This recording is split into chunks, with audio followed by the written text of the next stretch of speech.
प्रश्न 9 अभी हल करेंगे। तो प्रश्न है, मिठाई बनाने में चीनी और खोए का अनुपात 3:7 रखा जाए तो 12 किलोग्राम चीनी की मिठाई बनाने हेतु कितने खोए की आवश्यकता होगी। तो लिखेंगे माना कि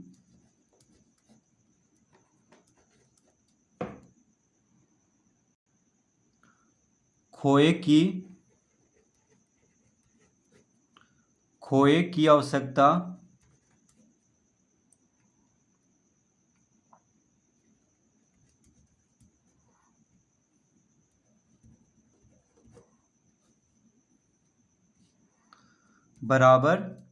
1 किलोग्राम। तो हम क्या मान लेंगे कि खोए की जो आवश्यकता होगी वो 1 किलोग्राम होगी। ठीक है, कह रहा है कि मिठाई बनाने हेतु कितने खोए की आवश्यकता होगी, तो उसको हम 1 किलोग्राम मान लेंगे। अब लिखेंगे प्रश्न से। तो प्रश्न से क्या कह रहा है, कह रहा है कि मिठाई बनाने में चीनी और खोए का अनुपात कितना रखा गया है, 3:7।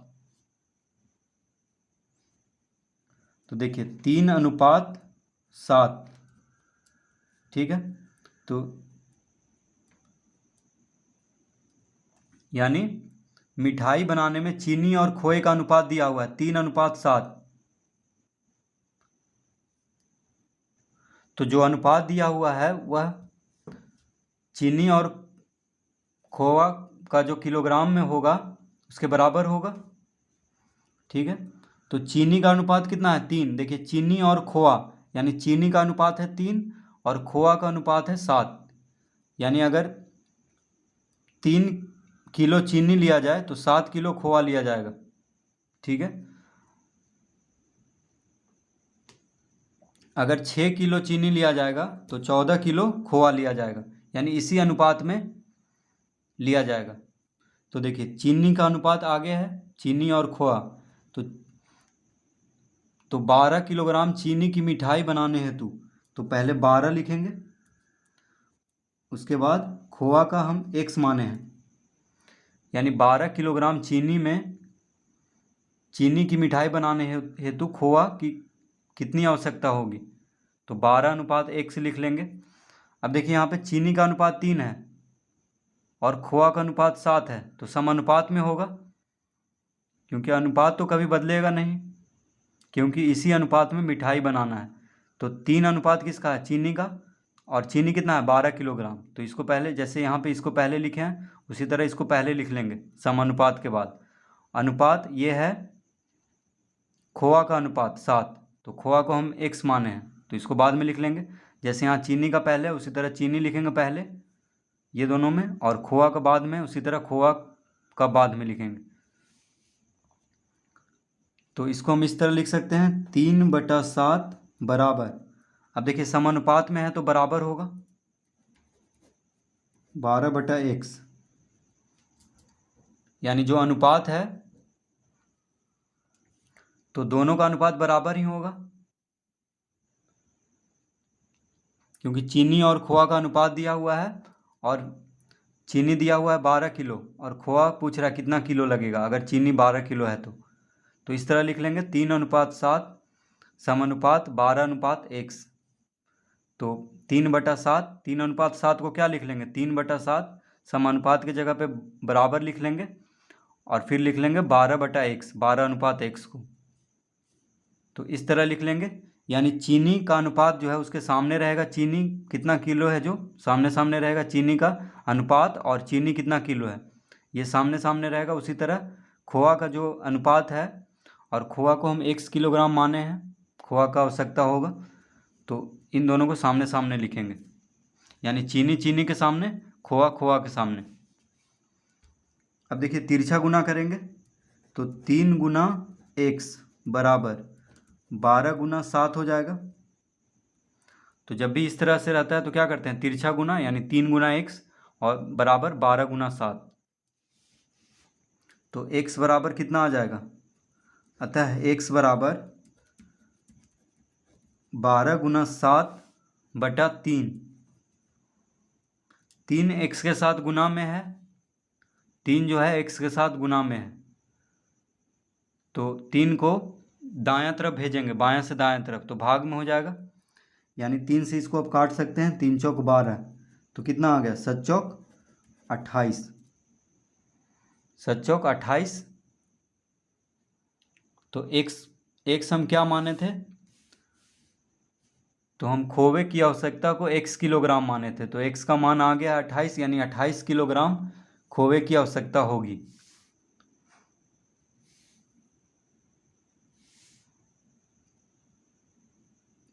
तो x के जगह पे क्या हो जाएगा, 28।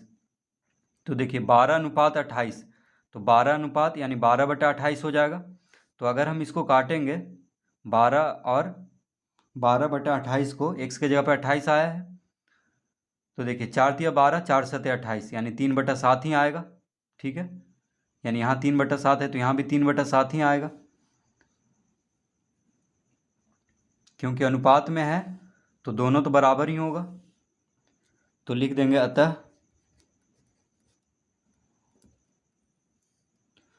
28 किलोग्राम खोए की आवश्यकता होगी।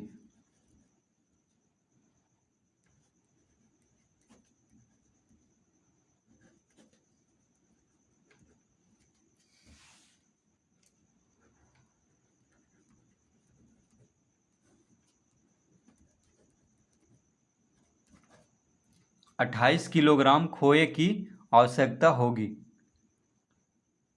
तो अगर 12 किलोग्राम चीनी लेंगे तो कितना खोआ लेना पड़ेगा, 28 किलोग्राम। 3:7 के अनुपात में रखने के लिए अगर 12 किलोग्राम चीनी लेंगे तो 28 किलोग्राम खोआ लेना होगा। तो इस तरह से प्रश्न 9 हल करेंगे।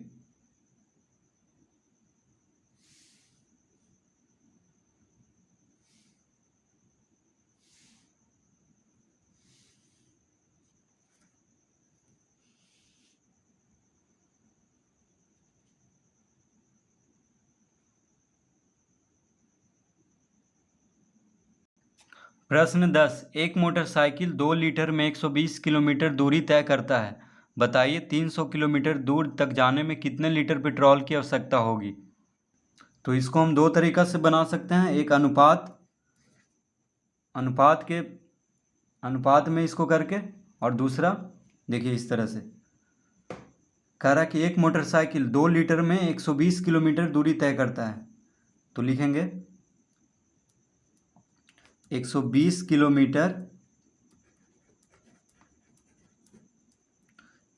किलोमीटर की दूरी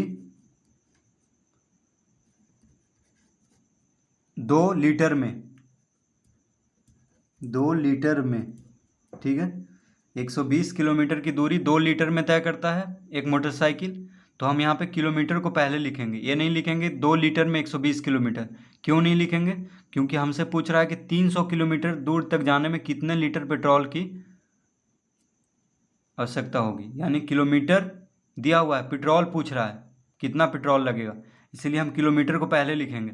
अगर पूछता कि 5 लीटर पेट्रोल में कितना दूर जाएगा, तब हम लिखते हैं यहाँ पे 2 लीटर में 120 किलोमीटर, ठीक है, इस तरह से लिखते। यानी जो पूछ रहा है किलोमीटर दिया हुआ है, पेट्रोल पूछ रहा है, तो किलोमीटर को हम पहले लिखेंगे।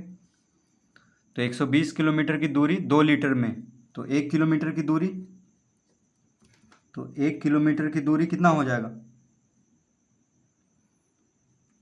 2/120 लीटर।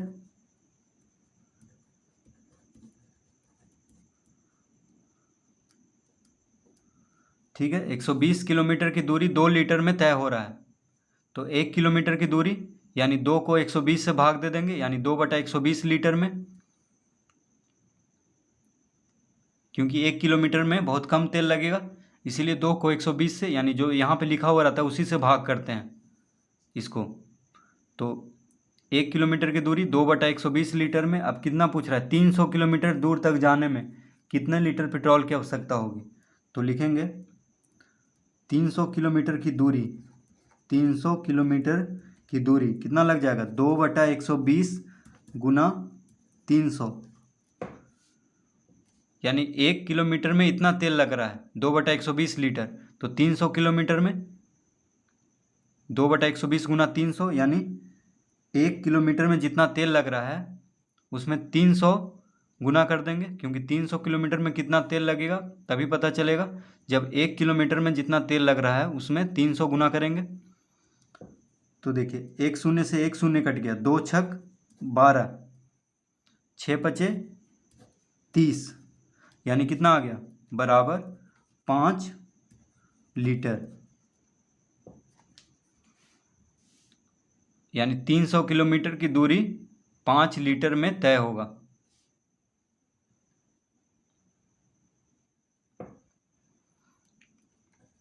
पाँच लीटर में 300 किलोमीटर में कितना लगेगा, 300 किलोमीटर की दूरी 5 लीटर तेल में तय होगा, 5 लीटर पेट्रोल में। तो इस तरह एक तरीका तो इस तरह का है। तो लिख लेंगे यहाँ पे, अतः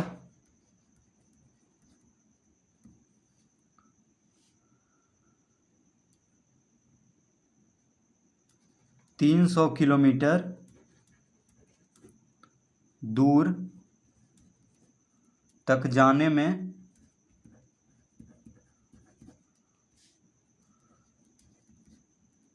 300 किलोमीटर दूर तक जाने में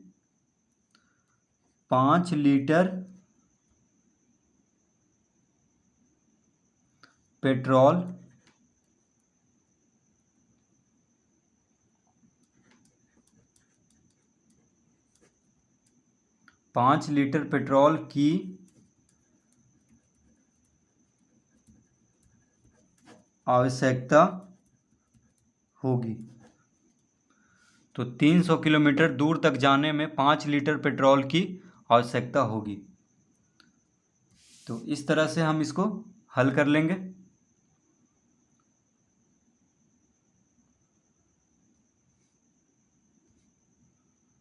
तो इसका एक और तरीका भी है, अनुपात के रूप में इसको हल कर सकते हैं, उसको भी देखिए बता देते हैं इसके बाद हम।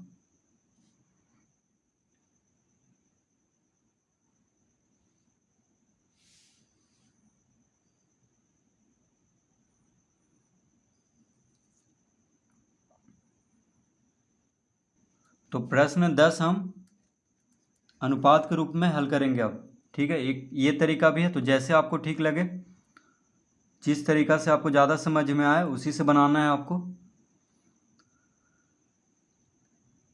तो लिखेंगे माना 300 किलोमीटर दूर तक जाने में x लीटर पेट्रोल लगेगा, ठीक है। 300 किलोमीटर दूर तक जाने में x लीटर पेट्रोल लगेगा, हम ये मान लेंगे पहले, ठीक है। पूछ रहा है 300 किलोमीटर दूर तक जाने में कितने लीटर पेट्रोल की आवश्यकता होगी, तो उसको हम x मान लेंगे। अब लिखेंगे प्रश्न से। तो देखिए 2 लीटर में 120 किलोमीटर, यानी 2:120, 2:120 किसके ये तो समानुपात में होगा, क्योंकि लीटर और किलोमीटर, देखिए दूरी यानी किलोमीटर और लीटर का अनुपात तो बराबर ही होगा, चाहे कितना भी दूर चला जाए, जितना 1 लीटर में पेट्रोल खाएगा उतना ही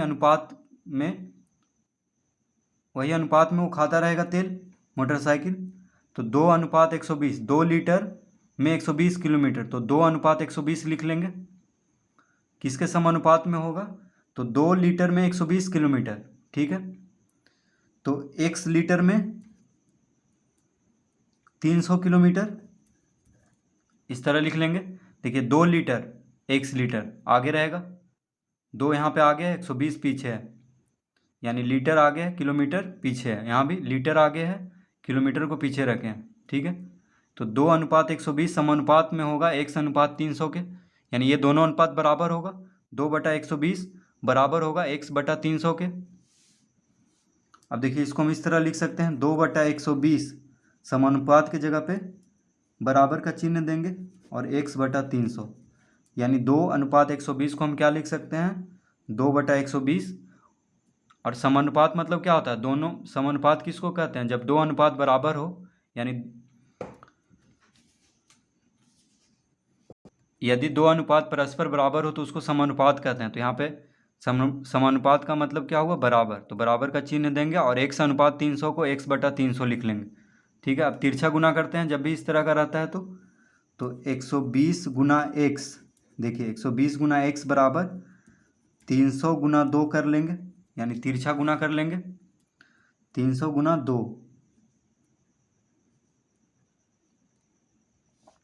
तो x बराबर कितना आ जाएगा, 300 गुना 2/120। 120 x के साथ गुना में है, 120 x के साथ गुना में है बायां तरफ, तो दाएं तरफ 120 को भेजेंगे तो भाग में हो जाएगा। तो एक शून्य से एक शून्य कट गया, 2 छक 12, 2 छक 12, 6 पचे 30, यानी कितना आ गया, x बराबर 5। x बराबर कितना आ गया, 5। तो लिखेंगे अतः 300 किलोमीटर में 5 लीटर पेट्रोल लगेगा।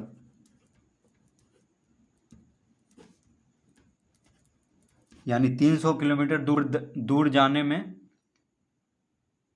300 किलोमीटर दूर जाने में 5 लीटर पेट्रोल लगेगा।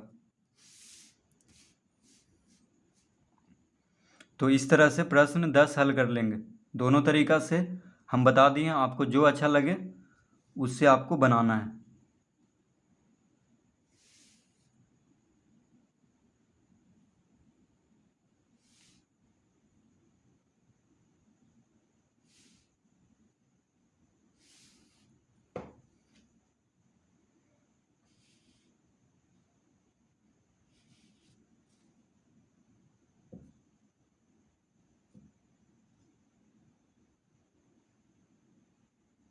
प्रश्न 11, एक मकान का 4 माह का किराया 10,000 रुपया है, तो पूरे वर्ष का किराया बताइए। तो इसको भी हम दो तरीका से बना सकते हैं। तो पहले जो आसान है, यानी दोनों आसान है, आपको जैसे भी आसान लगे उससे आप बना सकते हैं। तो एक मकान का 4 माह का किराया, देखिए 4 माह का किराया कितना है, 10,000 रुपया।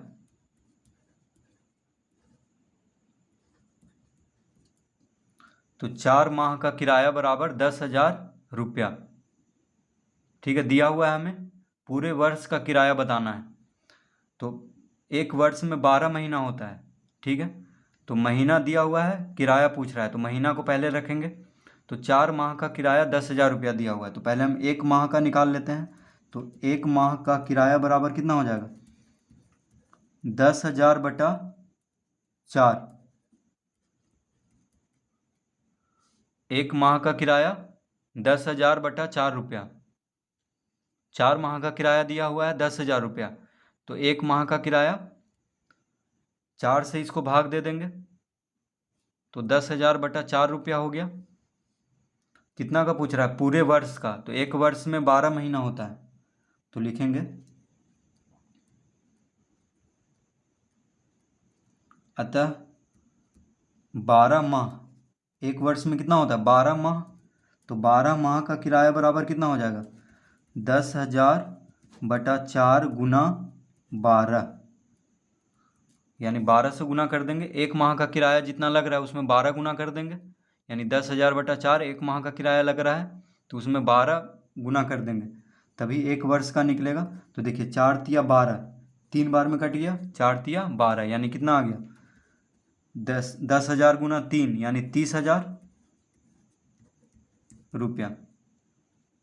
तो 12 माह का किराया कितना हो गया, 30,000 रुपया।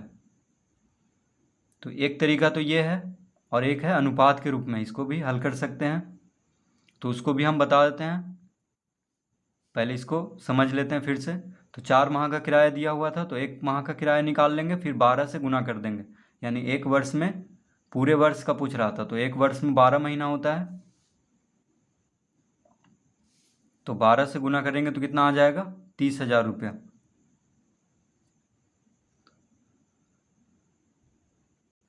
प्रश्न 11, तो एक मकान का 4 माह का किराया 10,000 रुपया, तो पूरे वर्ष का किराया बताना है। तो हम मान लेंगे, माना पूरे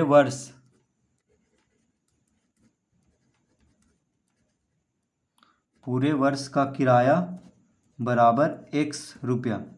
हम क्या मान लेंगे कि पूरे वर्ष का जो किराया है वो x रुपया है। ठीक है, अब लिखेंगे प्रश्न से।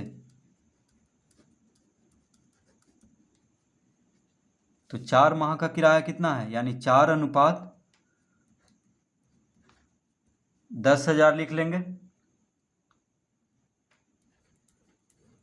समानुपात में होगा, तो 4 माह का किराया है 10,000। तो देखिए, किराया और जो महीना का अनुपात है वो तो बराबर ही होगा, चाहे 5 साल का किराया लें चाहे 1 महीना का किराया लें, तो महीना और किराया का अनुपात बराबर ही होगा, चाहे किराया और महीना का अनुपात। ठीक है, तो 4:10,000 लिख लेंगे। 4 महीना का किराया कितना है? 10,000 रुपया। तो 4:10,000 समानुपात में होगा किसके? तो पूरे वर्ष में कितना महीना होता है? 12। तो 12:x, यानी यहाँ पे महीना को पहले लिखे हैं तो यहाँ पे भी महीना को पहले लिखना होगा, और रुपया को बाद में, तो रुपया को बाद में, क्योंकि पूरे वर्ष का किराया को हम x मान लिए हैं। तो ये दोनों जो होगा अनुपात, ये बराबर ही होगा, यानी 4 महीना का जितना किराया है वो किस अनुपात में? 12 महीना का किराया का अनुपात बराबर होगा। ठीक है, तो 4:10,000 समानुपात 12:x। तो समानुपात मतलब कि यदि दो अनुपात परस्पर बराबर हो तो उसको क्या में लिखते हैं? समानुपात में। तो अब इसको इस तरह लिख सकते हैं, 4/10,000 समानुपात में है, यानी समानुपात मतलब बराबर। किसके बराबर है? तो 12/x। देखिए, महीना महीना सामने सामने रहेगा, रुपया रुपया, यानी 4 महीना 12 महीना 10,000, 4 महीना में 10,000, तो 12 महीना में हम x माने हैं, तो x का मान निकालना है यहाँ पे। तो अब तिरछा गुना करेंगे, यानी 4 गुना x बराबर 12 गुना 10,000। तो x बराबर कितना हो जाएगा? अतः x बराबर 12 गुना 10,000/4।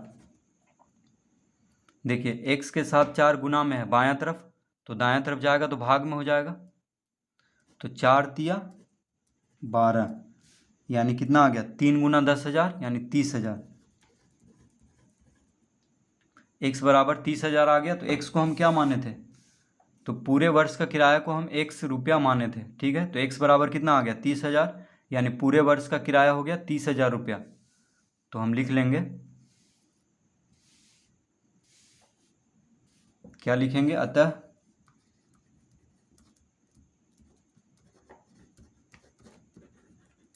पूरे वर्ष का किराया बराबर 30,000 रुपया, यानी पूरे वर्ष का किराया कितना हो जाएगा? 30,000 रुपया।